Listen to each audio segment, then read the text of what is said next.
Welcome back नाज़रीन। बात कर लेते हैं कुछ कस्टम्स के हवाले से। पाकिस्तान कस्टम्स हमेशा हम देखते हैं कि जो इलीगल तौर पर स्मगलिंग हो रही होती है या नकलो हरकत हो रही होती है उसके ऊपर कार्रवाई करती दिखाई देती है।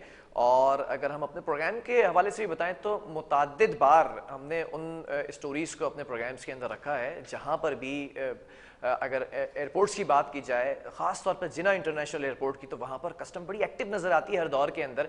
मुख्तलिफ दौर के अंदर, मुख्तलिफ अदवार के अंदर हम देखते हैं कि सेटअप सिस्टम चेंज होता है, लेकिन जो भी नया सिस्टम आता है वो उससे ज़्यादा एक्टिव दिखाई देता है, उससे ज़्यादा जो है वो काम के मामले में ओबीडियंट दिखाई देता है। Collectorate of customs Jinnah international airport की जानिब से आज भी एक कार्रवाई की गई और बैरून मुल्क से पाकिस्तान आने वाली खातून मुसाफिर जो कि कोकेन स्मगल कर रही थी, उनकी एक कोशिश नाकाम बनाई गई है। अब कस्टम्स के तहत मुकदमा भी दर्ज किया गया। डिटेल्स क्या है वो हमारे साथ इस वक्त ऑन कॉल मौजूद हैं superintendent customs Jinnah international airport Jamal Zia साहब। जमाल साहब, बहुत शुक्रिया, it's good to have you in my programme. सबसे पहले जानना चाहूंगा कि ये जो आज कार्रवाई की गई है बेहतरीन तरीके से, ये इसको थोड़ा सा ब्रीफ कीजिएगा आप। थैंक यू जनाब, बहुत शुक्रिया मुझे लाइन पे लेने का।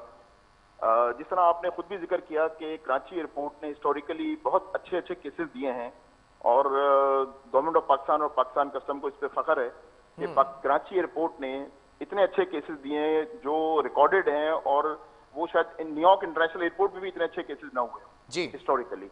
उसके अलावा ये कि चूंकि नॉर्थ अमेरिका जो एक आपको पता है पैराडाइज है कोकेन और इस तरह के ड्रग्स की, तो हमारी नॉर्मली नजरें होती हैं इस तरह की पैसेंजर्स के ऊपर।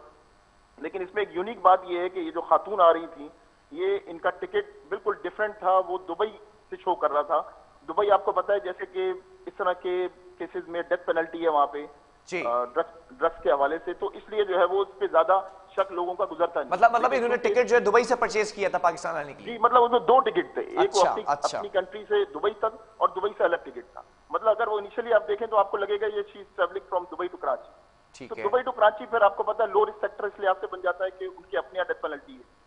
ठीक है। तो ये एक अच्छी बात है कि माशाल्लाह हमारी महारत कस्टम स्टाफ, कस्टम टीम और हमारे जो ऑफिसर्स हैं। अच्छा, इस खातून के पास से क्या चीज बरामद की गई है जिसकी बुनियाद पर मुकदमा बना है? इनके पास से 1900 ग्राम कोकेन बरामद की गई है। अच्छा। 1.9 केजी कोकेन, जो कि बड़ी महारत से उन्होंने अपने एक तरह से जो उनका हैंड कैरी था उसका बॉटम जो है उसके बॉटम लेयर में उसको कंसील किया हुआ था। और ये इतनी अच्छी पैकिंग थी कि लगता था कि ये फैक्ट्री पैकिंग है बिल्कुल। अच्छा। मतलब बहुत ही क्या मतलब पेस्ट किया हुआ था? क्योंकि माजी के अंदर भी ऐसे वाकयात आप लोग करते रहे कार्रवाइयां। बिल्कुल सही कह रहे हैं आप। इस तरह के और भी केसेस हुए हैं।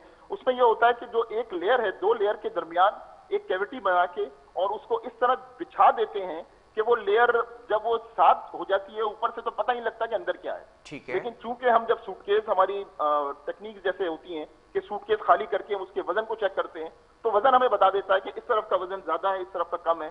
तो अंदाजा हो जाता है कि जनाब इसके अंदर कोई चीज है जो कंसील की गई है। ठीक है।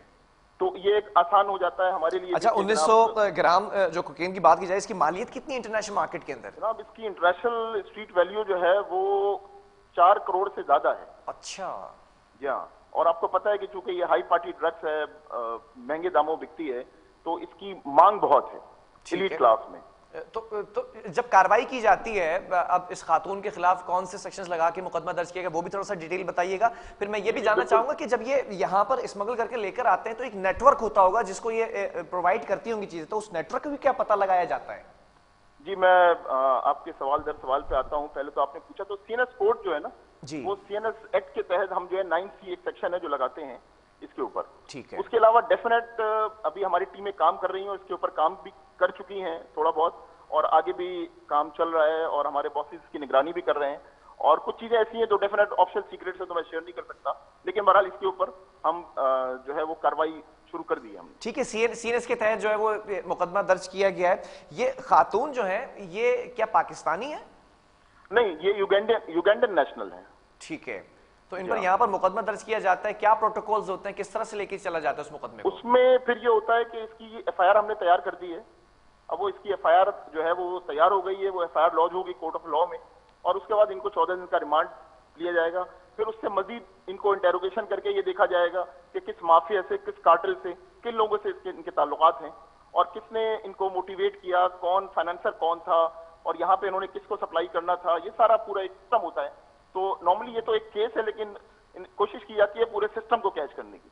ठीक है। अच्छा, मैं अभी प्रोग्राम से पहले भी जब आप लोगों से राब्ते में था, मुझे बताया गया जो अक्यूज्ड है उसके साथ ही वो तमाम आपके ऑफिसर्स मौजूद हैं, तो अभी भी इंस्पेक्शन की जा रही है क्या? स्टमक के अंदर भी शवाहिद हो सकते हैं, मिले जराए बताने नहीं, क्या है? वो स्टमक हमने उनका एक्सरे करवाया है तो स्टमक क्लियर है उनका। अच्छा, जी हाँ। मतलब पॉसिबिलिटीज होती हैं कि ये लगेज में हैंड exactly, कैरी में भी बहुत सारे- कैरी कर रहे हैं बहुत और स्टमक में भी हो सकते हैं। एग्जैक्टली बहुत सारे केसेस ऐसे हैं जिसमें सिर्फ स्टमक में भी होता है और कैरी भी करते हैं स्टमक, दोनों तरह की एग्जांपल्स हमारे पास मौजूद हैं। तो इसीलिए हमने अपने उस सस्पेशन को क्लियर करने के लिए कि ऐसा तो नहीं है कि ये भी हो रहा हो, तो हमने इनका एक होल बॉडी एब्डोमिनल स्कैन कराया, तो उससे क्लियर हो गई बात के उनके अच्छा, abdomen उनका clear है, ये खातून बेसिकली जब दुबई से इन्होंने टिकट परचेज किया और दुबई से यहाँ कराची आ रही थी, दुबई से पहले ये कहाँ से ट्रैवल कर रही थी? उसमें इन्होंने महारत ये कि इन्होंने 2 टिकट बनाए। ठीक है। एक अपनी युगांडा से दुबई तक और दुबई से कराची तक सेपरेट टिकट बनवाए। ठीक है। लेकिन चूंकि जब आप काउंटर पे जाते हैं बोर्डिंग कार्ड लेने के लिए और दोनों अपने टिकट प्रेजेंट करते हैं, तो लगेज और आपको boarding card up to the final destination जो इनकी कराची थी तो उस तक दिया जाता है। खातून ने कोई बयान दिए कि क्या दुबई से ये कैरी कर रही थी इस चीज को? नहीं, ये अपनी कंट्री से कैरी कर रही थी। अच्छा, ठीक है। लेकिन ये बड़ी जो है वो अप्रिशिएट करूंगा इस कार्रवाई को कि अगर दुबई इंटेलिजेंस की या कस्टम्स की बात की जाए तो वहां की उनकी नजरों से बचकर निकल सकते हैं। और माजी के अंदर भी जब दीगर डेप्यूटी कलेक्टर्स हुआ करते थे, इनामुल्लाह वजीर, तौसीफ अमान गुरचानी, और अब जो डेप्यूटी कलेक्टर है अबीर जावेद, तो ये लोग अपनी महारत रखते हुए पाकिस्तान कस्टम्स जो है वो हमेशा इन लोगों को पकड़ लेता है। जी एग्जैक्टली। मैं तो खैर शिफ्ट इंचार्ज हूँ, मेरी सुपरविजन में मेरी इनफैक्ट डिटेक्शन थी। उसके अलावा मैडम अबीर जावेद वो खुद भी ऑन द स्पॉट मौजूद थी, और हमारे कलेक्टर ऑफ कस्टम्स हैं जिन्ना इंटरनेशनल रिपोर्ट नदीम मीमन साहब, उनकी भी बहुत मोटिवेशन है इस केसेस के हवाले से। तो हमारा कस्टम स्टाफ जो एयरपोर्ट पे पोस्टेड है वो लगा रहता है इन कामों में के केसेस बनते रहें। चले, मैं आपकी इस कार्रवाई को बड़ा अप्रिशिएट करता हूं, थैंक यू वेरी मच कि आप लोग इस तरह से काम कर रहे हैं। सुप्रिटेंडेंट कस्टम्स जिन्ना इंटरनेशनल एयरपोर्ट जमाल जी हमारे साथ मौजूद थे, और डेप्यूटी कलेक्टर कस्टम्स जिन्ना इंटरनेशनल एयरपोर्ट अबीर जावेद की जेर निगरानी ये आज कार्रवाई की गई है।